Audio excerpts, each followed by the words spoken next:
जो भी गेस्ट आते हैं तो हम दोनों मिलकर उनका इंटरव्यू लेते हैं। और सबसे अच्छी बात है कि फैक्ट्स जो है बहुत ही स्ट्रांग है, तो बहुत सारे बच्चे सेलेक्ट भी हो चुके हैं सिविल सर्विसेज में। आप ये बताओ कि कौन सा क्या क्या पढ़ाते हो आप?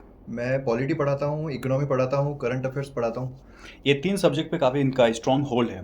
इसके अलावा जो आज हम बात करने वाले हैं, चूँकि एक खुद शिक्षक हैं तो ये समझते हैं कि देश की इकोनॉमी कैसे चल रही है।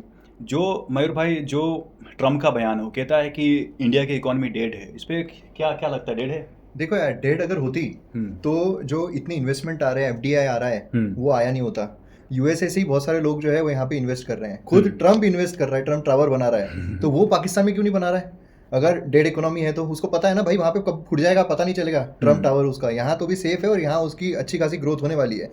और अगर हम हमारा शेयर मार्केट देखते हैं, इतना ज़बरदस्त बूम हुआ है। अगर हम हमारा जीएसटी कलेक्शन देखते हैं, वो बूम हुआ है। अगर हम हमारी इकोनॉमी देखते हैं, फोर्थ लार्जेस्ट इकोनॉमी है। और क्या चाहिए? डेड इकोनॉमी इसको बोलते हैं। वो तो फ्रस्ट्रेट हो गया है, उसको समझ में नहीं आ रहा है लेकिन भाई। पर कैपिटा इनकम तो कम है ना? पर कैपिटा इनकम बढ़ रही है ना, हम्म क्योंकि पॉपुलेशन, वो मतलब जीडीपी डिवाइड बाय पॉपुलेशन है, तो वो प्रोपोर्शनेटली धीरे धीरे इंक्रीज हो ही रहा है। जैसा हमारा जीडीपी इंक्रीज होगा वैसे जीडीपी पर कैपिटा इंक्रीज होगा। लेकिन उसी के साथ जो ट्रम्प का ये बयान है, ये फ्रस्ट्रेट हो चुका है, क्योंकि उसको भाई ये एक तो ट्रेड डिफिसिट है, उसको समझ में नहीं आ रहा है कैसे इसको कम किया जाए। हम एक्सपोर्ट कर रहे हैं इतना ज्यादा, फिर उसके बाद उसको है कि भाई F-35 जो है वो खरीद लो, वो भी मना कर रहे हैं। तो सब तरफ से फ्रस्ट्रेट हो गया कि भाई मान क्यों नहीं रहा, और इतना बड़ बोला है, कुछ भी बोल देता है वो। उसकी बात को सीरियसली लेना ही नहीं चाहिए। अब कौन ले सकता है यहाँ पे, बताओ?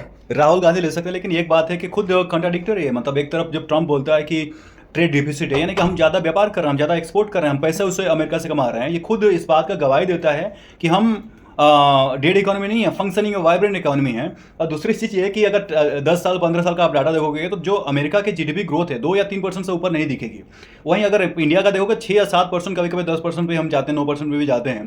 तो इस तरीके की इकोनॉमी, और अभी तक जो अगर मेजर इकोनॉमी की आप बात करो, कंपेयर करो, तो फास्टेस्ट मेजर ग्रोइंग इकोनॉमी है चाइना से भी हम फास्ट ग्रो कर रहे हैं। यूपीए की सरकार थी तो चाइना फर्स्ट थी। हाँ, अभी हम फर्स्ट हैं। हम फर्स्ट हैं। अगर कोई भी थोड़ा बहुत भी इकोनॉमिक्स का नॉलेज होगा, अगर बोल देगा कि हम डेड इकोनॉमी है। अब राहुल गांधी का पता नहीं कहाँ से नॉलेज मिलता है। अब आप ये सोचो मयूर भाई कि अगर कोई भी बाहर से कोई व्यक्ति आएगा इन्वेस्टमेंट करने के लिए, और इतने बड़े लीडर ऑफ अपोजिशन अगर ऐसे उनकी ऐसी बात सुनेगा, तो क्या हमारे इन्वेस्टमेंट में, देश के इन्वेस्टमेंट में नुकसान नहीं होगा? अगर कोई इन्वेस्टमेंट आता है तो इससे मोदी की फायदा थोड़ी होता है। ये जो नौकरी वगैरह लगता है, मतलब कितने सारे इनके, अगर अगर एक स्टेटमेंट से अगर कुछ इन्वेस्टर भी बाहर जाते हैं तो कितनी सारी नौकरियां अफेक्ट होगी। मुझे आप एक चीज बताओ कि जैसे अगर हम दो भाई में झगड़े हैं एक घर के, तो ठीक है, दो भाई में हो रहे हैं। लेकिन अगर कोई बाहर वाला बोल देता है ना, ये दो भाई एक होकर उसको ये देते हैं, आंसर देते हैं, तो यहाँ पे ऐसा क्यों नहीं होता? भाई उसने किसी पर्टिकुलर इंसान को कुछ नहीं बोला, यहाँ पे देश को बोला है ट्रम्प ने कि देश की डेड इकोनॉमी है। तुमने इतने सारा राज किया ना, इकोनॉमी डेड ऐसी नहीं होती है कि कुछ पॉलिसी आ गई और इकोनॉमी डेड हो गई, ऐसा नहीं होता है। पूरी प्रोसेस लगती है। तो डेड इकोनॉमी अगर है तो कांग्रेस का भी योगदान है फिर उसमें डेड बनाने में। लेकिन कांग्रेस ने तो अच्छा किया है, वो मानना है ना उनका। तो जब कांग्रेस ने भी अच्छा किया है तो फिर ऐसे कैसे बोल सकते हैं हाँ डेड इकोनॉमी? और उन्होंने कहा कि सबको पता है, फाइनेंस मिनिस्टर और प्राइम मिनिस्टर छोड़ के। ये कैसे हो सकता है, मेरे को बताओ यार। मतलब शशि थरूर बोल रहे हैं कि इकोनॉमी डेड नहीं है, बाकी भी अगर बहुत सारे हम देखते हैं, सुप्रिया सुळे जी जो है उन्होंने कहा डेड इकोनॉमी नहीं है, सब बोल रहे हैं डेड इकोनॉमी नहीं है। राहुल गांधी जी को पता है कि हाँ वही डेड इकोनॉमी। तो ये मतलब एक इमेच्योर स्टेटमेंट जो है वो देखने को मिलता है। और मैं एक चीज बता रहा हूँ, सरकार सिर्फ मोदी नहीं है। सरकार में जो लॉ मेकर्स होते हैं, सरकार के जो 3 अंग होते हैं, 3 ऑर्गन्स होते हैं, उनमें राहुल गांधी भी है। एक अपोजिशन का एक काम होता है, अपोजिशन का काम होता है कि गवर्नमेंट जहां भी काम करे गलत दिखे उसका पैर पकड़ो, मतलब उसका उसका कॉलर पकड़ो और उसको सही करो।